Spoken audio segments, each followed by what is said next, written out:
네, 코로나19 확진자 수가 주말을 거치면서 3,700명을 넘어섰습니다. 정부는 3월 초가 중대 고비다 이렇게 강조를 하고 있는데요. 자, 전문가 연결해서 상황 한번 점검해 보도록 하겠습니다. 엄중식 가천대 길병원 감염내과 교수 전화로 연결합니다. 자, 교수님 나와 계시죠? 예, 네, 안녕하십니까. 안녕하세요, 교수님. 정부는 이제 3월 초가 중요한 시점이다 이렇게 밝혔는데요. 이 3월 초를 넘기면 이 확진자 수 증가세가 꺾일 수도 있다. 이런 기대가 깔려 있다고 보면 되는 건가요? 일단 지금까지 그 확진되는 환자들은 네, 그 특정한 교단 중심의 대구 경북 지역을 중심으로 환자가 나오고 있는데요. 네, 네. 이제 여기 이 교단에서 환자들이 실제 다른 사람으로 전파가 되는 접촉이 일어난 게 이번 주가 지나면 이제 2주가 넘어가기 시작하기 때문에 그렇죠, 그 그렇죠. 이후로는 이제 확진자가 좀 줄 거라고 예측을 하는 거가 있고요. 예, 또 하나는 지금 뭐 사회적 거리두기란 이름으로 이런 여러 가지 그 우리가 확인되지 않은 그 감염자와 네, 이 다른 사람들이 접촉하면서 전파되는 것을 막기 위한 노력을 하고 있는데 그렇죠. 이 노력의 결과가 결국 1주 내지 2주 후에 나타나기 시작하기 때문에 그런 네. 중대한 고비라는 표현을 쓴 것으로 알고 있습니다. 예. 근데 아무튼 그 지금 그 진행되고 있는 추세로 보면은 어떻게 좀 기대를 해도 된다고 그러니까 볼 수 있을까요? 어떻게 보세요? 일단은 이번 주까지는 확진자 수가 계속 비슷하거나 뭐 약간 떨어지거나 왔다 갔다 하면서 계속 나올 것 같고요. 그런데 예. 이제 다음 주부터는 확진자 수가 이제 줄 거라고 예상을 합니다. 그런데 음, 문제는 이 대구 경북 지역 이외의 다른 지역에서도 이 역학적 연결고리가 불분명한 환자들이 나오고 있고 그 그렇죠. 숫자가 많지는 않지만 계속 증가하는 추세이긴 하기 때문에 예, 예. 다른 지역에서의 이 확산을 얼마나 차단하느냐, 음. 조절하느냐가 관건이 될 것 같습니다. 알겠습니다. 이 정부가 치료 체계를 전면 개편한다고 밝혔는데요. 어떻게 이게 어떤 내용이에요? 예, 일단은 그 중증도 분류 체계를 변경을 하는 것 같습니다. 네. 기존에는 이제 중증과 경증으로 나누다가 음. 4단계 정도로 나누어서 아주 중증인, 초중증인 사람들 같은 경우에는 이제 음압병리실에서 이 상급종합병원 같은 데서 아주 집중적인 치료를 하도록 하고 예. 아주 경증인 분, 고위험군이 아닌 분은 자가격리 또 예. 어, 경증이면서 고위험군 환자들 같은 경우는 뭐 시설격리 뭐 이런 형태로 분류를 해서 관리를 하겠다는 의미로 알고 있습니다. 예. 그래서 이제 어제 오늘 이제 나오고 있는 뉴스를 보면 경증 환자 같은 경우는 예를 들어서 연수원 같은 시설에 수용을 해서 이제 하고 병원 이런 데는 주로 중증 환자를 수용을 한다. 이런 계획이라고 하던데 네. 이게 좀 그 전에도 그러니까 전문가들이 좀 지적에 나왔던 것이 좀 약간 좀 늦은 거 아니냐라는 그 판단도 들던데 어떻게 봐야 되는 겁니까? 예, 그 대구 경북 지역에서 환자가 굉장히 많이 나올 것이 예측이 되면서 예. 실제 이제 병상 확보에 어려움이 있을 거라고 생각을 하고 예. 이런 그 시설 격리, 시설 입원이라는 표현도 하는데요. 이제 음. 이런 방법을 써보는 게 어떻겠냐라는 제안을 했었고요. 이제 네. 그런데 실제로 이제 그런 여러 가지 그 준비 단계가 좀 필요했고요. 왜냐하면 이런 시설도 확보를 하려면 음. 시간이 필요한 거고, 네. 그리고 또 하나는 이제 그 이 시설 지역에서의 그 주민들을 좀 설득하는 과정이 필요했을 겁니다. 아, 워낙 예예예. 무안경을 쳐줄 때도 반발이 심했기 때문에 그렇죠. 뭐 이런저런 그 준비 작업 때문에 시간이 네. 걸린 게 아닌가 생각합니다. 근데 말 나온 김에 차제에 좀 하나 좀 짚고 넘어갈 게 있는데요, 교수님.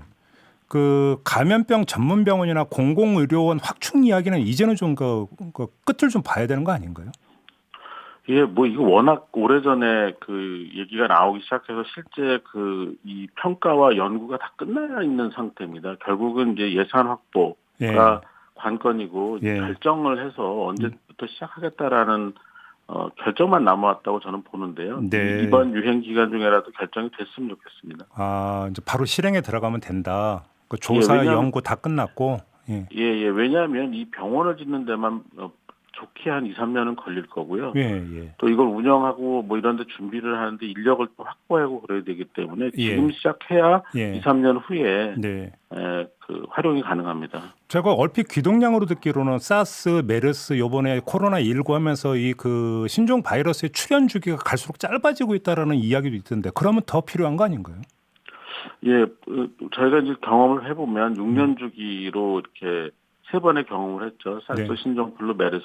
근데 예. 5년 만에 이제 시작이 됐기 때문에 좀 예. 짧아지는 거 아니냐라는 예측을 하고 있는데 사실 그거는 정확하게 알 수는 없습니다. 근데 음. 어쨌든 음. 이런 그 특별한 시기에 특별한 역할을 하는 병원이 정말 필요하다는 것을 다 공감을 했기 때문에 예. 시행이 됐으면 좋겠습니다. 그러게 좀 정치권이 좀 이 목소리 좀 귀기울여 들었으면 좀 정말 좋겠다라는 그 이야기를 좀 전하고요.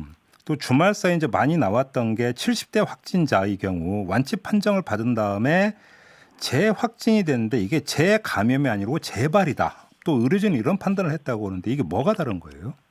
재감염은 이제 한번 감염이 된 다음에 감염된 바이러스가 완전히 치료돼서 끝났고 네. 그 다음에 일정 기간 후에 다시 새로운 바이러스가 들어오면서 감염이 되는 건 재감염이라고 얘기를 하고요. 예. 재발의 경우에는 이제 바이러스가 충분한 양이 줄어서 확진 검사에서 검출이 안 될 정도로 줄었다가 예. 이게 숨어 있는 상태를 며칠 지내다가 다시 활성화된 그런 상황을 얘기합니다. 그런데 예. 요 환자의 경우에는 재감염보다는 재발 가능성이 높다 이렇게 판단을 하고 있습니다.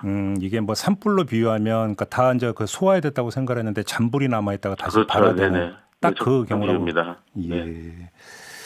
그럼 이런 사례가 앞으로 더 나올 수도 있다고 봐야 되는 겁니까? 어떻게 봐야 되는 겁니까? 이게 아주 특별한 예외적인 사례라면 사실 그렇구나라고 생각하고 넘어갈 수가 있는데 예. 이런 환자들이 자꾸 나오게 되면 반복적으로 나오게 되면 입원 기준이나 격리 해제 기준을 다 바꿔야 되고 네. 격리 기간을 길게 가져가면 방역 당국 입장에서는 엄청난 부담이 될 수 있습니다. 그렇죠. 그렇죠.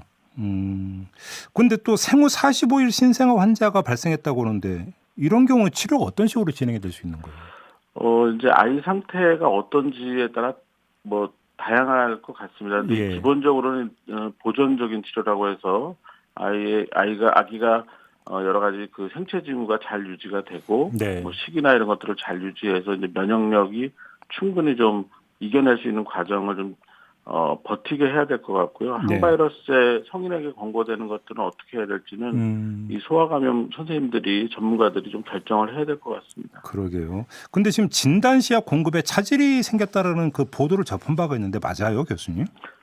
일부 시약을 구성하는 물질 중에 원료 물질 중에 일부가 아마도 좀 당장 구매가 어렵다라는 얘기가 있는 것 같습니다. 그런데 지금 이제 그런 부분을 해소하기 위해서 여러 가지 노력을 하고 있는 것으로 알고 있습니다. 그래요.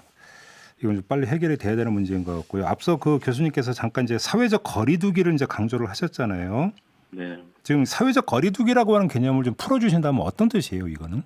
네, 중국의 경우에는 이제 네. 우한시를 중심으로 해서 사실 강제적인 이동 제한을 해버렸죠. 이 사회주의 국가니까 가능한 영역인데요. 이제 우리나라는 이제 그렇게 하기가 어려운 상황이기 때문에 좀 시민 사회에서 이런 자발적 사회적 거리두기를 원하는 거고요. 여러 가지 사회적 집회나 정치적 집회, 종교 집회 이런 사람들이 많이 모이는 그런 상황을 취소하거나 연기를 해주십사 하는 거고 네. 또 이 회사나 이런 데서도 재택근무 같은 형태로 모이지 않고 일하는 방법을 좀 선택해 주시고 그게 안 된다면 정말 잠깐이라도 회사를 좀 멈추고 또 학교도 좀 멈추고 그래서 이제 최대한 사회적 활동 50% 이하로 좀 떠들어야 이 전파를 막을 수 있다라는 개념 하에서 저희가 정부에 권고를 드리고 있고 시민들한테 캠페인을 하고 있는 상황입니다. 근데 어떻게 좀 제대로 따르고 있다고 평가를 하세요? 교수님이 지켜본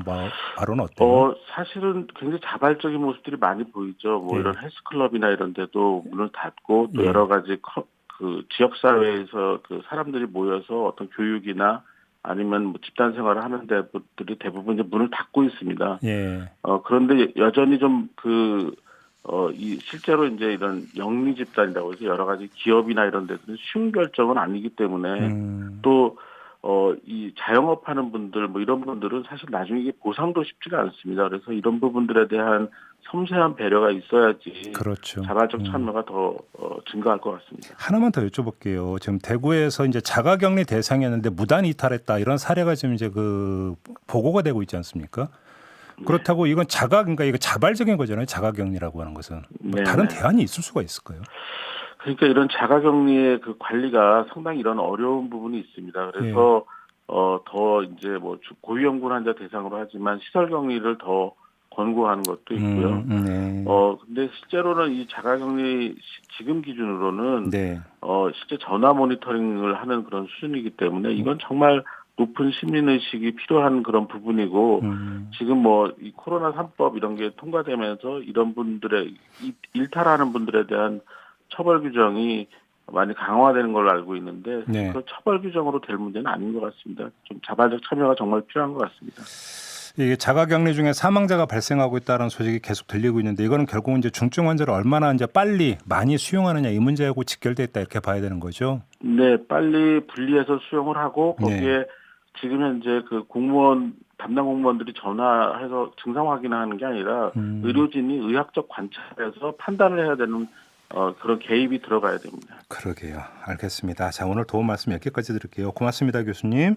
감사합니다. 네, 지금까지 엄중시 가천대 길병원 감염내과 교수와 함께했습니다. 이슈의 핵심을 꿰뚫는 예리한 시선, 믿고 듣는 진품 시사 김종배 시선 집중.